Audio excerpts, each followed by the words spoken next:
Tonight on CBC Vancouver News.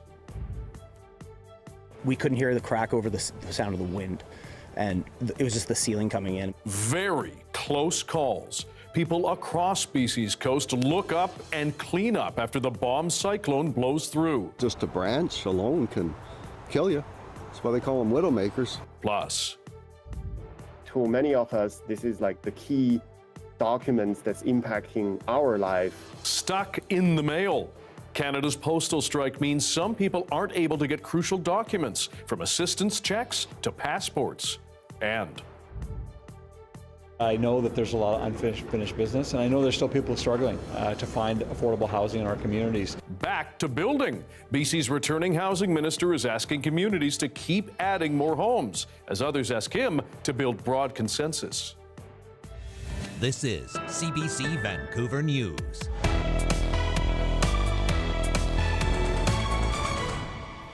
Hello, I'm Dan Burritt. Thanks for joining us. People across BC's coast are cleaning up and in some cases surveying the damage after Tuesday night's bomb cyclone swept across the region. Hydro crews were busy across the province repairing lines brought down by the storm.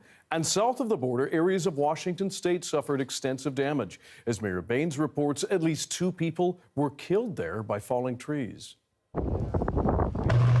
As strong winds swept across the south coast Tuesday night, power lines and hydro customers were at the mercy of toppled trees and branches. Rangers had to evacuate Stanley Park Tuesday night to keep people safe, with trees already weakened by drought and the looper moth infestation. The cleanup is now underway across Metro Vancouver, and hydro crews have restored power to many of the 300,000 customers left in the dark. We are planning to send more crews onto the island to help with restoration efforts, but I will reassure you that our crews have been working overnight and will be working around the clock. Satellite images show just how massive the storm was. The slowly churning system intensified before midnight. Gusting winds peaked at 170 kilometers per hour off Sardine Island at the north end of Vancouver Island. BC Ferry says it's taking a gradual approach to sailings. Many were cancelled well into the morning. Our decisions are going to be based on the environment the information that's coming from Environment Canada, and then what we're seeing on the water as it is. Meanwhile, a 36-year-old kayaker is still missing off West Vancouver after he went out Tuesday early afternoon. In Washington state, some residents endured serious damage, with trees falling on homes and cars, leaving 2 women dead. One was killed when a tree fell on her in a homeless encampment in Linwood. Local fire officials say another died when a tree came down on her house in Bellevue while she was showering. And then I heard it breaking through some branches, and it landed, far enough behind me where I was going to be safe, but I didn't know that in the moment. Well, this storm is over. Some are worried future systems will be more destructive as climate change intensifies. Mira Baines, CBC News, Vancouver. Well, crews were busy in Metro Vancouver. The brunt of this storm hit Vancouver Island. And whereas Claire Palmer reports from Nanaimo, there were some scarily close calls. Yeah, essentially cut the house right in the center. Chris Dixon was in his house in Souk when a tree came crashing in. We couldn't hear the crack over the sound of the wind, and it was just the ceiling coming in. He and his family are thankful to be safe. And my first thought was to, cover my wife and get her to the basement. So I got her down to the basement, and then I went back for a dog. But Dixon and many others on Vancouver Island are cleaning up after the bomb cyclone sent hurricane-force winds from Victoria to Port Hardy. Not what I wanted to wake up to. Some people like Duff Johnston couldn't even leave their homes. We can see here, we can't get out our driveway until these are moved. We've got a work order in with Hydro, so whenever they get to us, we're on the main drag, which is a plus. So they'll get to us when they get to us. Highways were closed across the island. I was on the highway here, and trees were falling down. Fire trucks had to stop. They were bucking up all the trees off the highway in the slow lane, so it was super windy, lots of water on the highway, so it was pretty freaky. Yeah. Close to 40,000 BC Hydro customers woke up without power on Wednesday. In Nanaimo, roughly 19,000 people were in the dark for more than 12 hours. Power lines across the city knocked down by tree branches. We stayed at the hotel here. There was a lot of people from here, from Nanaimo, that were checking in because they said they had no power. But luckily, the hotel has really good generators. In Cathedral Grove near Port Alberni, Highway 4 was also shut down, along with Highway 28 between Campbell River and Gold River. The worst of the storm may be over, but the cleanup is expected to continue for the next few days. Claire Palmer, CBC News, Nanaimo. A developer in Saanich is facing the fallout from the storm after a partially built 77-unit condo project went up in flames. Well, the cause of the fire is still unknown. Officials say that fire spread because of the strong wind. On arrival, we found a 4 to 5 story wooden structure fully involved. We initiated a defensive attack and protected all the surrounding exposures. The district of Saanich says the fire broke out at the corner of Quadra and Palmer Street shortly before 1 a.m. Crews fought it until 7 the next morning. They were finally able to contain the massive flames. It almost looked like daylight out the window, and I saw people looking, so I came out to see what was happening and saw a massive fire. It probably was at least 100 feet high. It was quite scary. We were glad that the wind wasn't blowing that way. But the district says Quadra Street may remain closed into Thursday as that cleanup continues. Building developer Abstract Development says it will have to push the resident move-in date back from the planned opening of October 2025. They say at the time of the fire, they'd spent about $20 million on construction. Darius Madavi is here with our look at the weather and the fallout from that bomb cyclone. My goodness. Yes, well, I mean, still tens of thousands of people without power, and that's what happens when you have such a widespread and long-lasting event. We've seen new power outages through the day as well. You can see that cyclone still churning, which is why we're still seeing high winds on some parts of the island, and we will continue to, even for at least a few hours more. You can see how that cyclone intensified here. You can see just how deep that low got. And if we take a look, zooming in here, I'm going to show you the peak wind gusts that we saw across parts of the island. So this is just wind, not gusts. This is consistent wind. You can see there 136 off the northern part of the island.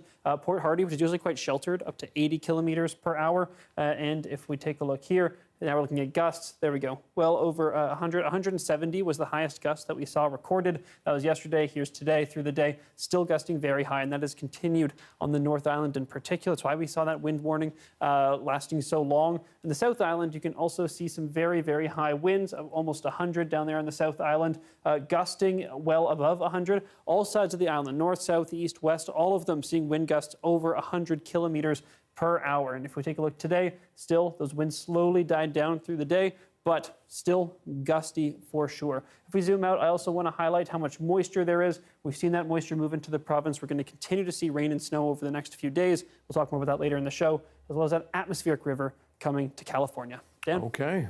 Thanks very much, Darius. Thank you. Now, all of that wind came with plenty of snow on some of our mountains. Vancouver Island's Mount Washington, for example, got blanketed and is expecting more. That is good news for the ski hill that's had a tough couple of seasons. We spoke with the marketing manager for the resort earlier in the day. It was stormy, to say the least. We're definitely looking pretty covered in snow. We did have a hydro pole go down and a few other things like that as are being experienced across the island, but nothing out of the ordinary for this type of storm. The snow is a wonderful gift, of course, but it also means we have a lot to prepare underneath the snow and to ensure folks can come and enjoy the season as planned. Our team is looking ahead to December to see what might be possible. Our December opening date is set for the 13th. Just because the snow comes, it doesn't mean we're always able to pivot and switch things around quickly, but we're considering it. Yeah, the forecast looks promising. Of course, traditionally, you can't have two bad seasons in a row, so this year definitely will beat last season's, and we're optimistic. It's all looking really good. YVR's north runway remains closed after that cargo jet overran a landing early Tuesday morning. No one was reported injured, but 3 people on board the plane were taken out. Airport officials say the runway will likely remain closed for a few days, and planes can use the south runway. The Primair jet is wedged in the muddy ground at the end of that runway. It needs to be unloaded first, then crews will need to build a road in to bring in equipment and tow it out. The Transportation Safety Board is looking into what happened. Passengers are encouraged to check their flight status before they head to YVR. Surrey RCMP has made what it says is one of the largest drug seizures that detachment has ever seen. Take a look. Officers say they seized more than 36 kilos of fentanyl, more than 20 kilos of cocaine, 6 prohibited guns, and other illicit substances. The Surrey Drug Unit began looking into the criminal group alleged to be involved last June and then executed several search warrants across the Lower Mainland. The unit says the huge amount of fentanyl is a reflection of increased demand in our province. I've seen the percentage of fentanyl in our samples go from sub 1% to as high as 20% on the streets. And I think what you see with the overdose epidemic and the fatalities is a result of that. 3 people have been arrested and police are recommending charges. BC's housing minister is pushing communities to keep cranking out new homes. Ravi Kahlon gave his first speech since being reappointed to the role. He's also, though, now in charge of municipal affairs. As Chad Postal reports, that move is meant to smooth out wrinkles in adding density to neighborhoods. People in this room are the ones who are helping solve the housing crisis. Ravi Kahlon back as BC's housing minister, back spurring on affordable home builders. We did a significant amount of work in the last 2 years that I've been in the file, but I know that there's a lot of unfinished business, and I know there's still people struggling to find affordable housing in our communities. Under Kahlon's watch, BC's housing ministry mandated housing targets for municipalities and allowed for multiplexes in single-family home neighborhoods. Some of it seen as overreach, almost costing his party the election. Seeing that this type of housing actually makes your community vibrant, it makes your healthy community, and it can actually fit within the community, I think it's going to get even more acceptance. Experts say the province has distinguished itself with its housing policies. Absolutely. When you look at provincial action across Canada, BC is head and shoulders above any other province. Carolyn Weitzman says bold governments can lead Canada out of its housing crisis, but must develop broad support. You wouldn't have a bridge half built and the government changes and you go, well, the bridge is only half built. So it's really important to build that kind of bipartisan support, which is where I think nonprofit organizations, civil society organizations, no matter who gets elected, we're going to build this bridge. Housing Minister Ravi Kahlon says he wants to build bridges with communities in order to produce more housing. And his ministry now includes municipal affairs, meaning he will have the power to connect communities with funding for infrastructure to move in lockstep with higher density. It's something the government was criticized for not having in place before. Chad Postal, CBC News, Vancouver. A piece of Canadian art history just fetched a very pretty price at auction after being, let's say, undervalued earlier this year. Take a look. Hard to believe, but this painting, done by BC's renowned own Emily Carr, was bought for about $70 Canadian at a barn sale in New York State. Painted in 1912, it depicts an Indigenous memorial post that stood in the village of Masset on Haida Gwaii. The man who bought it fully admits he did realize how special the painting was, but says it stood out to him immediately. It was in the barn probably for decades, if not almost 100 years. And it was just sitting there, and it just stood out from everything else that was there. And also most things I ever see, it just was very special. Other people certainly agree with that And are we all assessment. To through say with the least, the painting was sold for $290,000 at auction. Emily Carr was born in Victoria in 1871 and was closely linked with the renowned group of 7 painters. 6 days after Canada Post workers went on strike, some Canadians are starting to feel the pinch with crucial documents stuck in limbo. More on that stress next.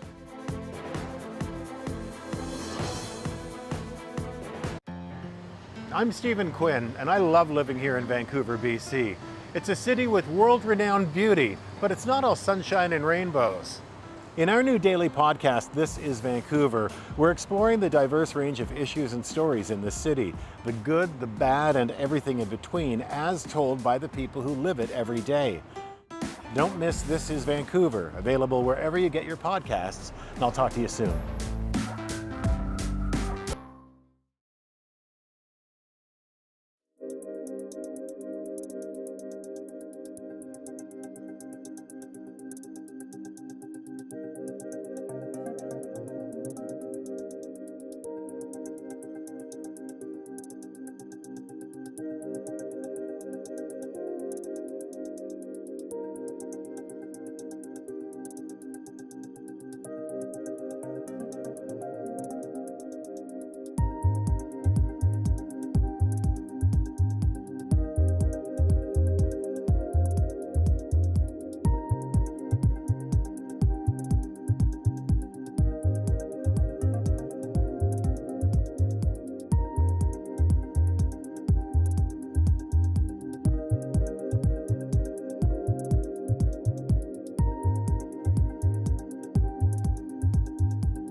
Nearly a week into the Canada Post strike, the impact is starting to hit some businesses and people's lives. As Marina von Stackelberg explains, remote and vulnerable communities in this country are feeling it most. This is where high-priority mail makes its way into the most northern parts of Canada. These planes normally fly into Yellowknife filled with Canada Post letters and parcels. Not anymore. The Canada Post strike is having a huge impact in northern Canada, and it's monumentally more difficult to move stuff it is than down south. This is a major and complicated operation. From Yellowknife, small passenger planes transport mail to communities in the Northwest Territories. Some of those places, only Canada Post will go. It's a huge logistical thing, and Canada Post really is the only people doing it. FedEx, UPS, all these major companies, they have ways to do it, but Canada Post is an essential service for all the communities of the North. Across the country, charities like the Ottawa Food Bank are missing out on the fundraising they need to do right now through the mail. It's money they'll use for the next year to help vulnerable Canadians. It's a huge proportion of what we receive. Most donations come in over the holidays. The food bank still collects millions of dollars by mailing out requests for support. Even if they are not giving directly through the mail, often the mail that they receive prompts them to go online and make a donation.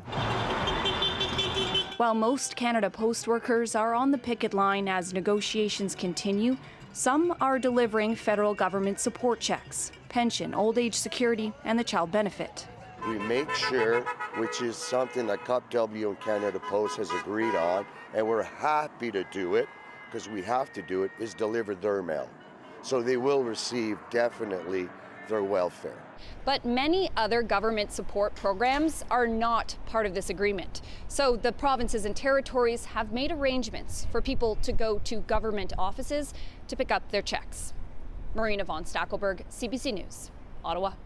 Now, that postal strike is also affecting some people's ability to receive crucial documents. Tens of thousands of passports are being held by Service Canada, along with some provincial assistance income checks. There's some workarounds for those challenges, but as Michelle Gassoub explains, the proposed solutions may not be possible for many people. To many of us, this is like the key documents that's impacting our life. Jack Lee's life is currently on hold. His Chinese passport with an updated U.S. visa is stuck somewhere inside this building. It was supposed to be delivered by Canada Post. Now he has no way of getting it. The U.S. Embassy wasn't much of a help because it's an internal affair of Canada. It's basically a legal document that's untraceable at this point. Service Canada said it is holding 85,000 Canadian passports because of the postal strike. If they have yours, you may be able to ask for it to be transferred to an office near you. Because Lee isn't Canadian, he doesn't have that option and can no longer travel to the U.S. for work. Clearly, I think passport and other, documents are not considered as essential. But to me, I think passport should be considered as essential because, they are like very important documents. Though Canada Post is at a standstill nationwide, you may see some posties out and about delivering old age security, Canada Child Benefit, and Canada Pension Plan checks. But provincial payments like income and disability assistance aren't included in those exceptions. The province is telling people to go to a ministry office or set up direct deposit, advice that may not be possible for everyone. We can't really tell people who are without housing to go online or to head to an office because it kind of ignores their daily struggle simply to survive. When they can't receive the information that they need from the government offices or even their banks, it makes the process to go and set up direct deposit all but impossible. According to the province, 85% of people are already set up for direct deposit. Those without ID can be vouched for by another person. As job action continues, those needing critical payments or travel documents feel left in the lurch. Michelle Gassoub, CBC News, Vancouver. And that is a look at the day that was on the stormy Pacific. That is Ross Bay on the southern tip of Vancouver Island. Darius's BC-wide weather forecast and the fallout from that bomb cyclone are all coming up next.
There are only 3 more days of the COP29 summit, and delegates are facing pressure to deliver on key promises like climate finance. All this week, we've been taking a look at the talks and how British Columbians are working to combat the climate crisis here at home.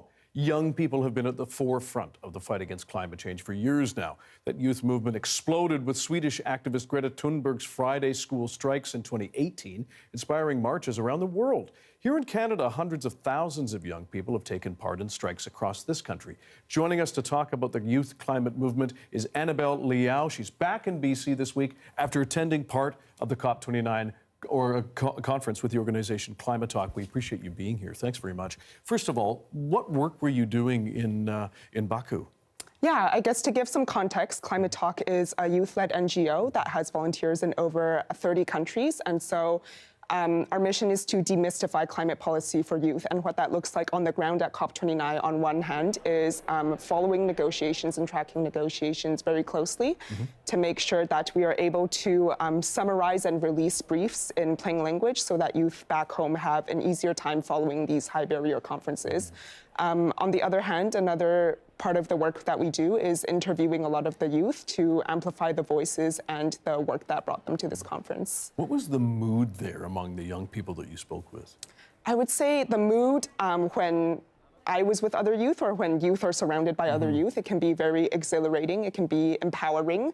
In negotiating rooms where, sometimes when we're listening to world leaders speak, it can be disheartening or tense or almost blagging, I would say. How hopeful are you, given what you've seen at the conference? And you still have colleagues that are there finishing up the rest of it, right? I do, yes. In terms of, I guess, the outcomes of the negotiations themselves, there are a lot of things that can make people feel, I guess, disempowered or not fruitful.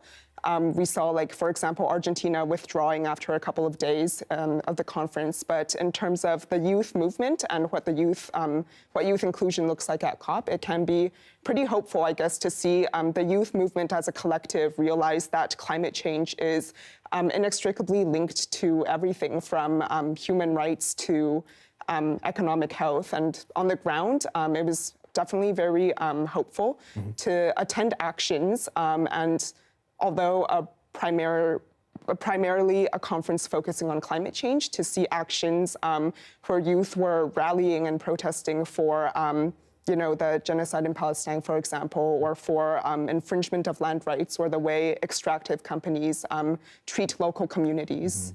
All right. Annabelle Liao, we appreciate your time and your perspective. Thanks for joining us. We appreciate it. Thank you so much for having me. We have a story now about how climate change can have an unexpected and horrifying impact on people living in vulnerable areas. It's from India, where a series of cyclones has led sex traffickers to exploit girls and young women. The CBC's Salima Shivji explains from West Bengal. They file into the village on the narrow path, surrounded by water. The women from different villages in India's Sundarbans in West Bengal are here to talk bank loans and the struggle to pay the bills. But it's a deeper pain than a simple economic one that binds them all together. Each woman a victim of sex trafficking. It's rampant here and getting worse. The rise in trafficking directly linked to climate change, officials say, and the vicious cyclones consistently battering this part of India. For Mijana, life has slowly become more joyful, with her young daughter in her arms. It's when Mijana thinks about what she's been through that her smile fades. She was only 17 when the traffickers came for her. I used to call her my sister, Mijana says. She was my neighbor. I trusted her. But she says the older woman tricked her into going to a nearby train station, drugged her, and shipped her to Mumbai, some 2,000 kilometers away.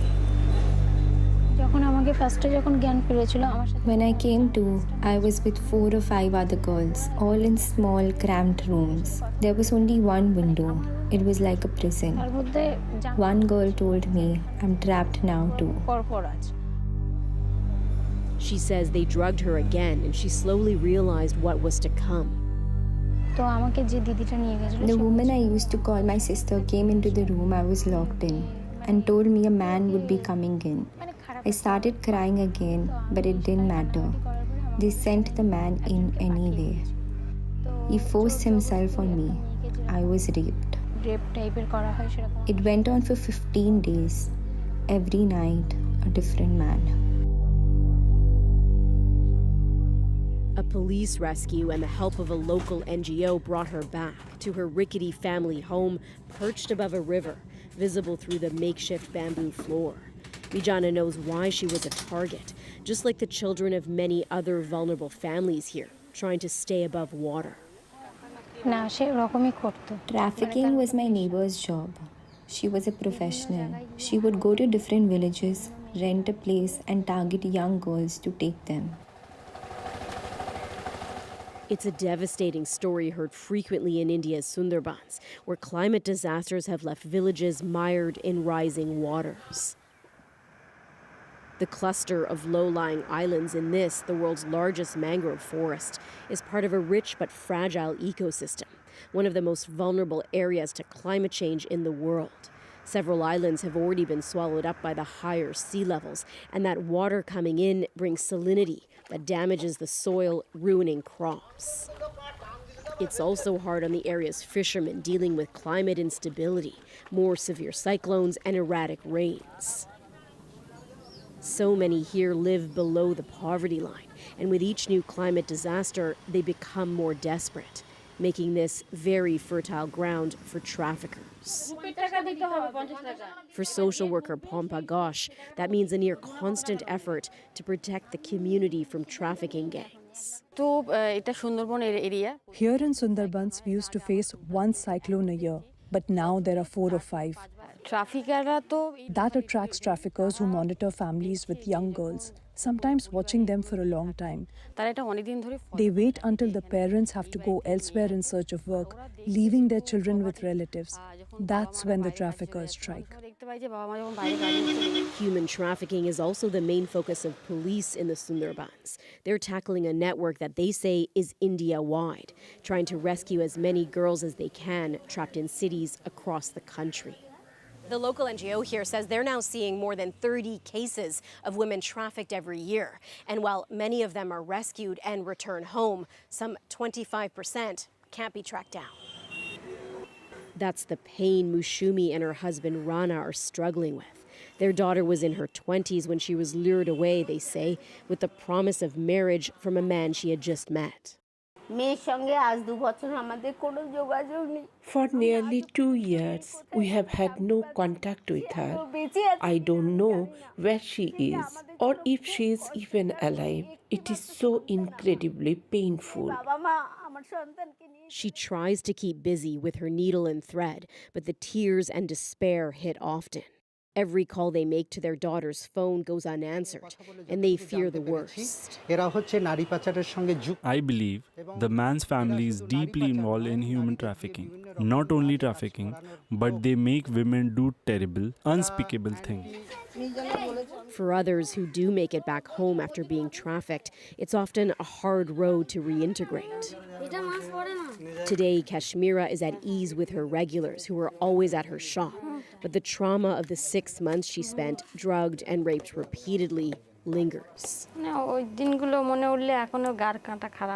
I kept praying the pain would end. There were moments I even wanted to take my own life to make it all stop. After her rescue, it took her 3 years before she could face others. I couldn't bring myself to go out because of all the demeaning questions and accusations from people in my village. It was unbearable. But months of trauma counseling made her stronger and more independent. The shop that her father bought her with the help of a local NGO is her lifeline. People who experience trafficking are rarely welcomed back. But even after what happened to me, my community stands by me. I am loved. Hope, too, for Mijana. She works with the same NGO, going village to talk to young people and warn them about how trafficking gangs operate. I had so many dreams and hopes. I wanted to study and go far in life. I may be a little late, but I'm finally pursuing everything I once longed for. More than anything, I don't want anyone else to go through what I endured, especially because I have a daughter. They play a game where one kid is the target and the others join hands trying to ward off a trafficker.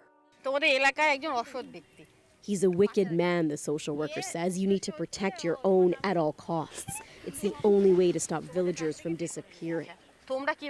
She's not just your child, she says. She's all of ours.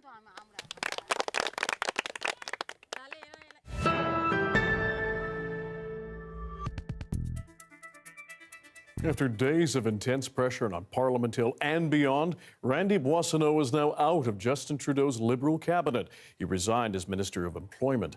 As Kate McKenna reports, his departure comes after revelations about Boissonnault's former business and past claims of Indigenous heritage. The Right Honourable Prime Minister. Mr. Speaker, the member for Edmonton Centre has stepped down from cabinet to focus on clearing these allegations. Today, Canada's Employment Minister, Randy Boissonnault, lost his job. True or false, the Prime Minister should have fired that guy a long time ago. Boissonnault has been facing new allegations almost every day. Questions about contradicting statements about his family's Indigenous heritage. For years, Boissonnault referenced having Cree family members. Earlier this month, he said they were Métis. I apologize that I wasn't as clear as I could have been about who I am. Media reports also found his former business identified as Indigenous-owned to bid on federal contracts when it wasn't. Yesterday, Edmonton police confirmed they're investigating Boissonnault's former business on a separate case of fraud. Boissonnault blames his former business partner for all of it. There's two levels of scandals hit there, and I don't think it's the end of the story for Mr. Boissonnault or the Liberal Party. Who knew what exactly? I think it was too long. I think it speaks to the lack of a strong ethical compass by the Prime Minister and the Liberal government, you know, to have tied up Parliament for this long. New Brunswick's Jeanette Petitpas-Taylor will take on Boissonnault's portfolios of employment and official languages, in addition to her job as Minister of Veterans Affairs. Both he and the Prime Minister obviously came to a decision, and I can only but respect that decision. But Randy Boissonnault is a colleague that I appreciate very much. Randy Boissonnault represented Alberta in cabinet, and the only other Liberal elected in that province is George Chahal. Chahal was one of the MPs who recently stood up and told the Prime Minister he should step down as party leader. Kate McKenna, CBC News, Ottawa.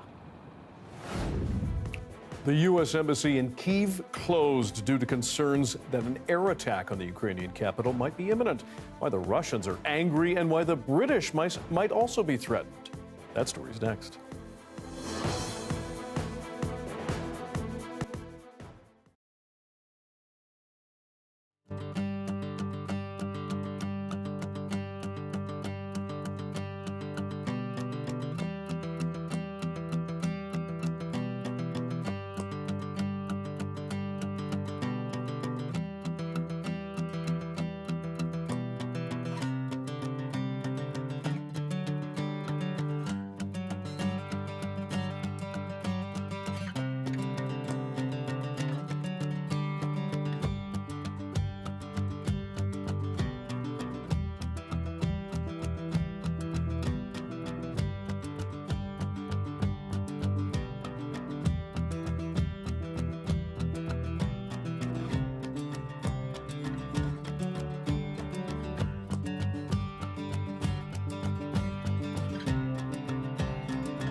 So I know when I really like a song, if within the first 3 seconds, I'm already vibing to it. Hey, I'm Rohith Joseph.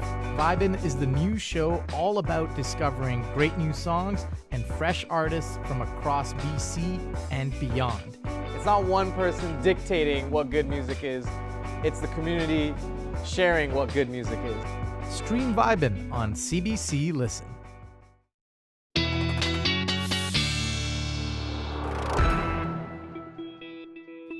Darius Madavi, the hardest working man in show business, certainly the past few days, joins us for our BC-wide weather forecast. And it's not over yet. That's right. Now, mixed bag. The North Island still seeing very high winds. Fortunately, fairly sparsely populated area, but still seeing them pick up in a few other areas as well. So let's start here. Winds still gusting close to 100 kilometers per hour. Just an hour or two ago, they were gusting over 100 kilometers per hour, or I guess 3 or 4 hours ago. If we take a look here, those were the consistent wind speeds. Our gusts are over 100 kilometers per hour off parts of the north part of the island. If we move down to the more southern parts of the island, this is where we've seen those winds start to taper off a little bit sooner. This is wind speed, not gusts, and again, calming down a little bit, but still in the strait and parts off the east coast of the island, gusting very high. If we take a look at our gusts now, again, you can see very, very high on parts of the island. This will likely continue over the next few hours and then taper off in the overnight hours, but we may see some wind return later this week, which I'll get to in a second. You can see here that, again, that's moving off the island. And then as this gets into Friday, we may see some more strong winds start to move in as our next frontal system rolls through, because it's BC in the fall, and we're going to see a lot more systems roll in the near future. It's looking like quite a chilly weekend, especially if you're up in the northern parts of the province, and quite a snowy one for the mountains. Now, again, we're watching that wind continue to move up the coast. So that's our bomb cyclone moving off. And then we see our next frontal system roll in, bringing some more winds, especially at those higher elevations. In terms of precipitation, again, we're seeing that move in as well as we get into Friday here. Lots of snow moving in for much of the province, especially at those higher elevations. But freezing levels will be low enough that we'll see it across quite a bit of the province. Freezing levels will be rising in the south, but falling in the north. We're going to see a very, very chilly weekend for northern and central parts of the province. Here's our precipitation expected over the next few days, highest on parts of the island, especially inland and for the west coast. Snowfall accumulations also looking pretty high once we get into Friday once again. Again, we're looking at chilly conditions once we get into the weekend, but for tomorrow, temperatures remain a little bit elevated in the south, but not too much. And in terms of a 5-day forecast, Dan, again, a bit of unsettled weather tomorrow, but don't worry, there's more consistent rain on the way on Friday. We appreciate the sentiment and the kindness. Darius, thanks very much. Thank you.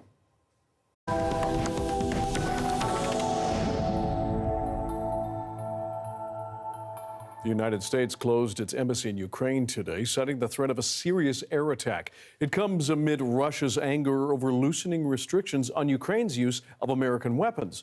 As Crystal Gamansing explains, there's now speculation a new British system is being used as well. The Ukrainian defense minister was asked if the British-made Storm Shadow missile had been used to strike inside Russian territory today. Rustem Umarov did not give a clear answer.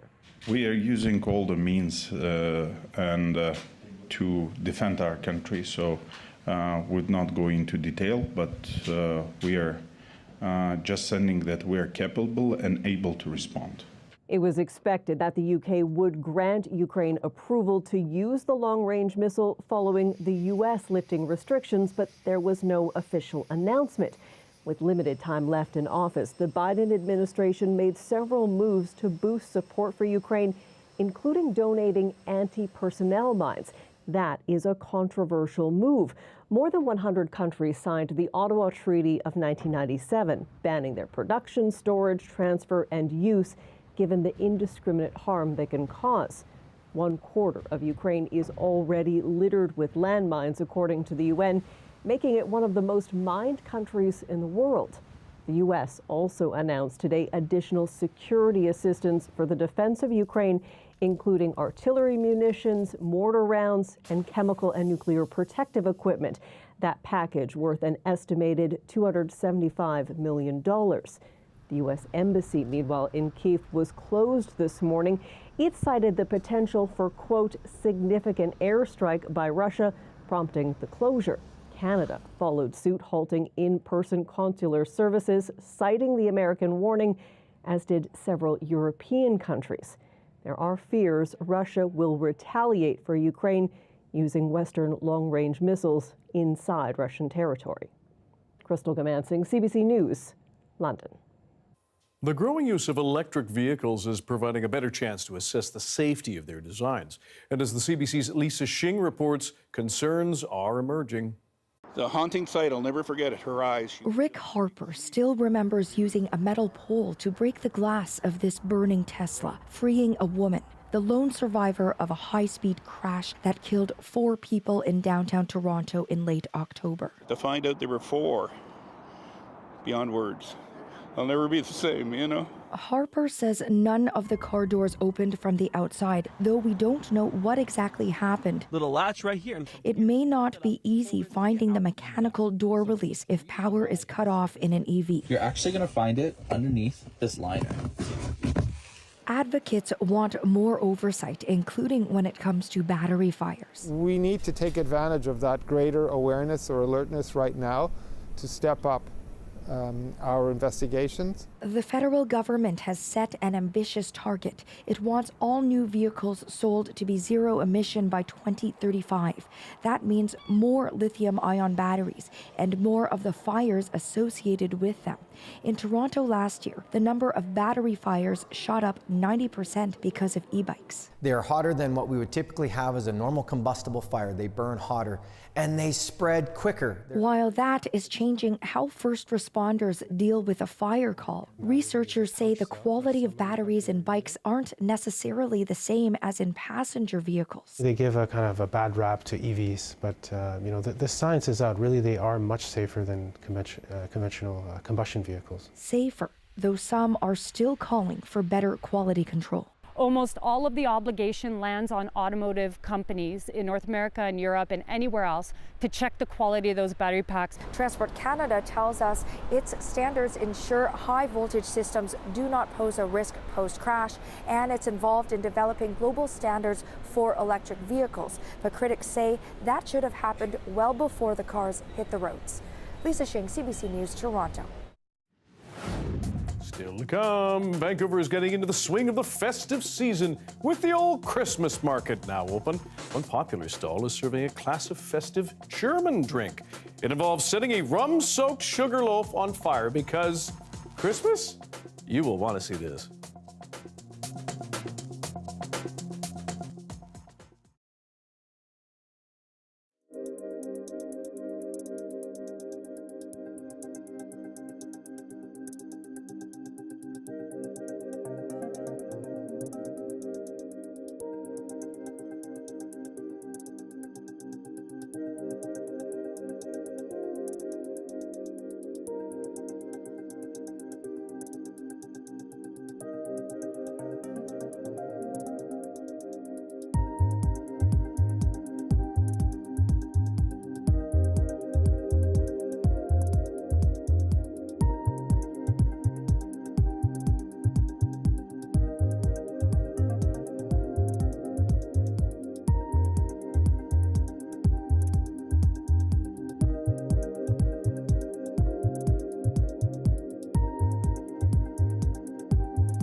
Hi, I'm Amy Bell, and this is your CBC Inbox.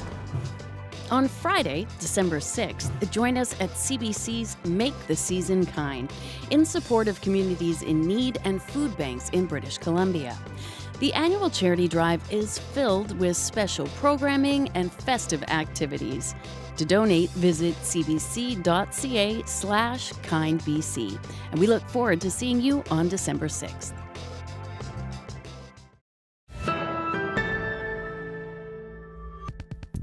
The Vancouver Christmas Market has opened its big doors for the festive season down at Jackpool Plaza. It has it all: handcrafted gifts, family-friendly activities, and a variety of festive-themed food and drinks. CBC's Lawrence Watt headed over there to try a traditional German Christmas drink that I'm not even going to try to pronounce live on air. Make it too. It would only get harder to say anyway after a few glasses of this stuff. We're here at the Vancouver Christmas Market where there's over 80 vendors, a lot of family-friendly activities, but we're here on a very important, very special mission, and that is to try the Feuertangen.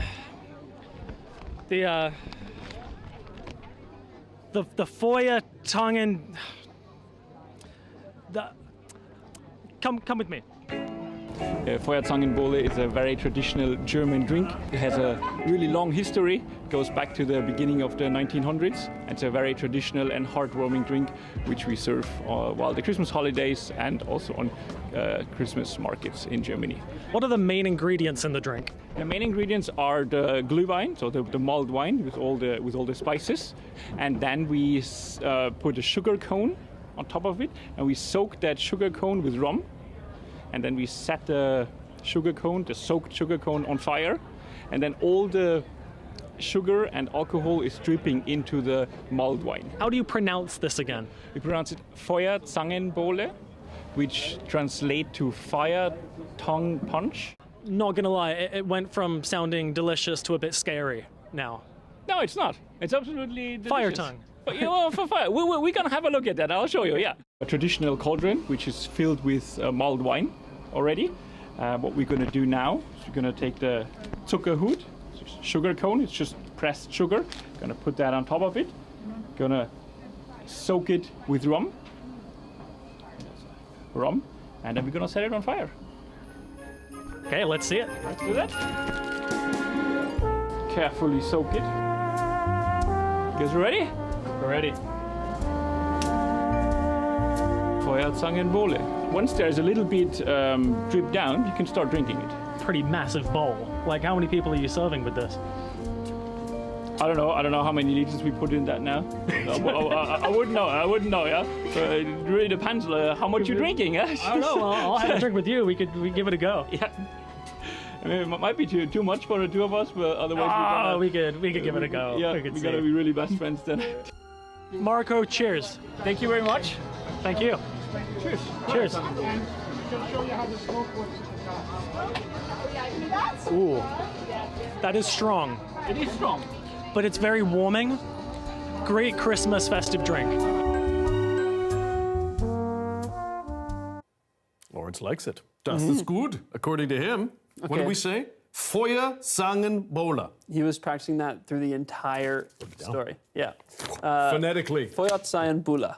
Yeah. Fire tongues. Fire tongues punch. It's pretty good. Yeah. Wow. Sounds like a college band I was in.